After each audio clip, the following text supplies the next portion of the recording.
नमस्कार। योग वासिष्ठ की 29वीं कथा में आपका स्वागत है। अगर पहली 28 कथाएं आपने नहीं सुनी हैं तो नीचे डिस्क्रिप्शन बॉक्स में दी गई लिंक पर जाकर उन्हें अवश्य सुन लीजिएगा और अगर पसंद आती हैं तो ज़रूर लाइक कीजिएगा और चैनल को सब्सक्राइब भी कीजिएगा। आज 29वीं कथा है अर्जुनोपाख्यान नाम से, जिसमें श्री रामचंद्र को ऋषि वशिष्ठ ने अनासक्त रहकर सब कर्मों को करने का उपदेश किया है और उसके लिए आगामी जन्म में होने वाले कृष्ण और अर्जुन के अवतारों का दाखला दिया है। ऋषि वशिष्ठ कहते हैं कि हे राम, भगवान कृष्ण जिस असक्तता का अर्जुन को उपदेश देंगे उसी प्रकार की असक्तता को प्राप्त करके तुम भी संसार में अपना जीवन सुख से बिताओ। तब रामचंद्र जी ने वशिष्ठ से पूछा कि वह अर्जुन कब उत्पन्न होगा और भगवान उसको किस प्रकार की असक्तता का उपदेश देंगे। तब ऋषि वशिष्ठ बोले, भगवान यम हर चतुर्युगी में कुछ काल के लिए तप किया करते हैं। उस अवस्था में वे उदासीन भाव से रहते हैं, अतः यह भूमंडल अधिक प्राणियों से व्याप्त हो जाता है और रहने योग्य नहीं रहता।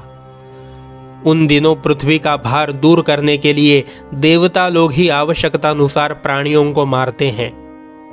इस समय पितरों का नायक वैवस्वत नाम का यम है।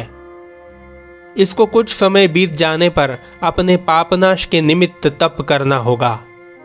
उस समय पृथ्वी प्राणियों के भार से दबकर विष्णु भगवान की शरण में जाएगी। पृथ्वी का भार उतारने के लिए विष्णु भगवान 2 शरीरों में अवतार लेंगे। उनमें एक होगा वसुदेव पुत्र वासुदेव कृष्ण और दूसरा पंडु पुत्र अर्जुन।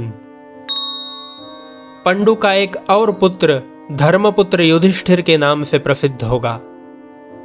उसके चाचा का लड़का दुर्योधन होगा। इन दोनों में पृथ्वी को एक दूसरे से छीनने के लिए घोर युद्ध होगा, जिसमें 18 अक्षौहिणी सेना इकट्ठा होगी। गांडीव धनुष्यधारी अर्जुन का रूप धारण करके विष्णु भगवान उस सेना का नाश करके पृथ्वी का भार उतारेंगे। विष्णु भगवान का अर्जुन रूप युद्ध के आरंभ में हर्ष शोक आदि स्वाभाविक मानवीय दोषों से युक्त होगा और दोनों ओर से सेना में सम्मिलित अपने बंधुओं और संबंधियों को देखकर उनको मारने से दुखी होकर अपना धनुष नीचे रख देगा और अपने सारथी श्री कृष्ण रूपधारी विष्णु भगवान से अपने मन की दशा का वर्णन करेगा। भगवान श्री कृष्ण उस समय अर्जुन को आत्मज्ञान का उपदेश देकर उसके मोह को दूर करेंगे और उसको असक्त होकर युद्ध करने की सलाह देंगे। श्री कृष्ण द्वारा दिए हुए उपदेश से अर्जुन का मोह दूर हो जाएगा और वह युद्ध में अपने शत्रुओं को परास्त करेगा। उस घोर संग्राम में बहुत सी प्रजा कट जाएगी और पृथ्वी का भार हल्का होगा। हे राम, उसी प्रकार से तुम्हें भी असक्त होकर सभी कार्य करने चाहिए। असक्तता ही आत्मोद्धार का हेतु है।